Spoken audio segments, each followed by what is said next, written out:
अशोक चव्हाण यांनी राजीनामा दिल्यानंतर त्यांचा भाजपमध्ये पक्षप्रवेश झालेला आहे आणि त्यानंतर त्यांना राज्यसभेची उमेदवारी मिळालेली आहे। अशोक चव्हाण यांच्यासोबत नांदेडचे जे पदाधिकारी आहेत त्यानंतर आज शेख युसूफ हे छत्रपती संभाजीनगरहून नांदेडला आलेले आहेत आणि आज त्यांनी एक आढावा बैठक घेतलेली आहे। काय नेमकं त्या बैठकीत झालेलं आहे हेच सांगण्यासाठी आपल्यासोबत शेख युसूफ आहेत। युसूफ भाई, आज बैठक हुई आहे, आज बैठक झालेली आहे, नेमकं काय ठरलेलं आहे?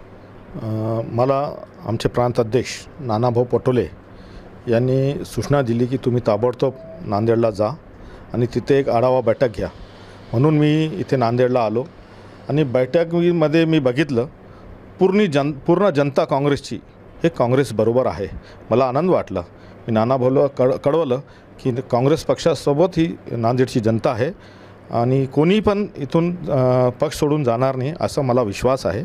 कारण पूर्ण आमदार होते, माजी आमदार होते, पदाधिकारी होते, प्रदेश पदाधिकारी होते, जिल्ह्याचे नेते होते, फ्रंटल सेल विभागचे अध्यक्ष होते, महिला अध्यक्षा होते, प्रदेशचे महिला अध्यक्षा होते, महिला पदाधिकारी होते, सगळे कार्यकर्ते पदाधिकारी। आज मोठी बैठक आमचे कोऑर्डिनेटर ईश्वरराव भोसीकर साहेब यांच्या अध्यक्षतेखाली आज नांदेड येथे झाली आणि आनंद आहे आम्हाला की हे जिल्हा जे आहे काँग्रेसचा गड आहे आणि गड राहणार।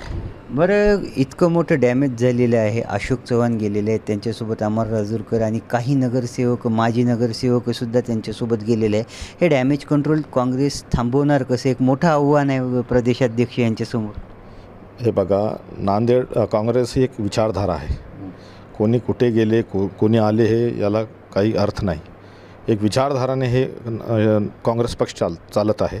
आज बघा ना, आज प्रदेश काँग्रेसने सीनियर नेता ईश्वरराव भोसीकर यांना या जिल्ह्याची जबाबदारी दिलेली आहे कोऑर्डिनेटर म्हणून। आम्ही आता पूर्ण जिल्हा, पूर्ण तालुका, पूर्ण नवीन आम्ही बांधणी करणार आहेत। बरं, एकंदरीत जर पाहिलं तर आता जसं आउटगोईंग सुरू आहे तसं काँग्रेसमध्ये काही इन्कमिंगचं काय काही चर्चा आहे का? बघा ना, तुम्हाला दिसेल आता इन्कमिंग किती होणार। आता या जिल्ह्यामध्ये इन्कमिंग किती होणार तुम्हाला दिसेल आता थोड्याच वेळातच, 2-4 दिवसात दिसेल तुम्हाला किती इन्कमिंग होणार आहे। 100% या जिल्ह्यामध्ये काँग्रेसमध्ये इन्कमिंग सुरू होणार आहे। लोकसभेसाठी काय तयारी आहे काँग्रेसची आता? कारण की मातब्बर उमेदवार होते अशोक चव्हाण, एक तगडे कॅन्डिडेट होते। आमची पूर्ण तयारी आहे, आमचे बूथ तयार आहे, BLA तयार आहे, मंडळ समित्या तयार आहे, आमची पूर्ण तयारी या लोकसभेसाठी आहे आणि ही जागा आम्ही निवडून आणू 100%।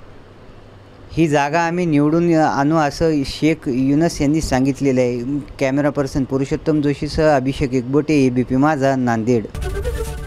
ABP माझा, उघडा डोळे बघा नीट।